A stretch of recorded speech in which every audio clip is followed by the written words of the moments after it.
Tyrese Mm. Haliburton's father went wild in the final game of the Bucks Pacers series. Okay, so this is just ridiculous sort of stuff. He goes out there on the court, kind of is waving the flag or the towel with Tyrese Haliburton's face on it, and it's right in front of Giannis. They get into it after the game. The entire Bucks collapse was right before that. They've since now banned him, I believe, from the rest of the playoffs, so home and away. Any initial thoughts on this, and then probably the end of that series?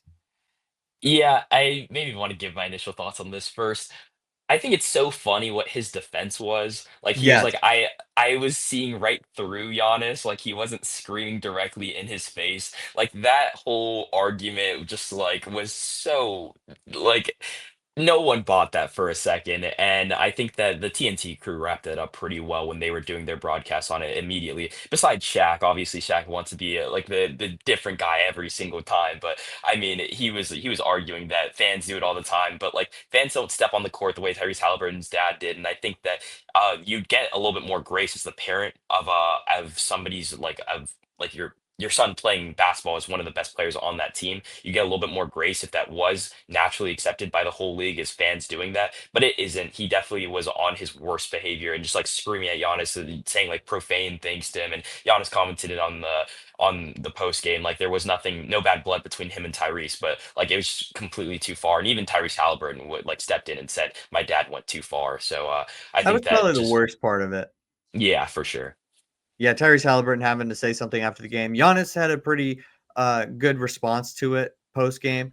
I just going back to his response and what his excuse was doing it. Honestly, initially, yeah, I felt like bad for Giannis having to deal with all that and everything like that. Then people, pretty much after everything wrapped up and the dust settled, they were like, okay, well, like, is he going to come back to any Pacers games? And I'm thinking, well, I don't know what the actual logical like suspension or suspended indefinitely or whatever, banned indefinitely would be. But I'm not thinking, the entire rest of the playoff run. But then he went the next day or 2 days later and was like, yeah, I was just seeing through him and everything. And then that is when I was like, oh, like the accountability part here is maybe not, we don't see it just yet. We might have to see it after like a punishment that like if the Pacers can miraculously kind of get through the Cavs or whatever and get to the conference finals, he still probably can't be there just because he doesn't really get it. But yeah, the TNT conversation was really interesting because a lot of fans I think would just get punched in the face, but they don't really do it as much as you might think. Like fans are pretty ridiculous still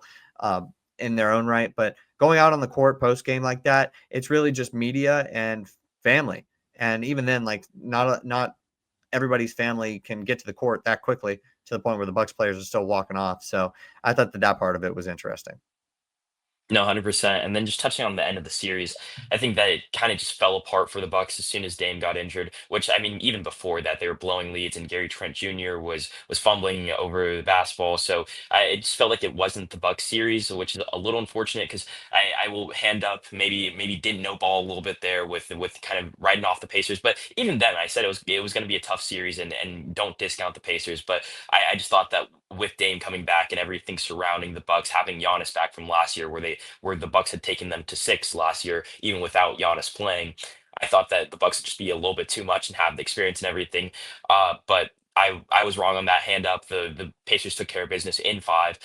So I mean, good on them. But I just don't like see the Pacers making any type of run even based off this. And yeah, the Bucks are probably like all told, I still believe that the Bucks, like if they're completely healthy, are probably the better team, not blowing 20-point leads and fumbling in overtime. Like that, if all those things don't happen, if Dame doesn't get injured. But I mean, this is really a question on like Damian Lillard's career is probably starting to run a little bit short as well. And then I just don't like the Celtics are just such a really good team. So I mean, we'll see how. I mean, The the Cavs, yeah, but Cavs, I yeah, agree. Yeah, yeah, but I don't either of think that those the teams. Pacers. I'll just go right out and say it. I don't think that the Pacers can even get more than one game off of the Cavs. I'll just go straight forward. I respect the Pacers team, but and I'm not making too many excuses for this Bucks team. I do think healthy, maybe it's a longer series, but this Pacers team played well. But yeah, that Bucks collapse. That's what's starting to make me think that potentially Giannis could be in trade talks.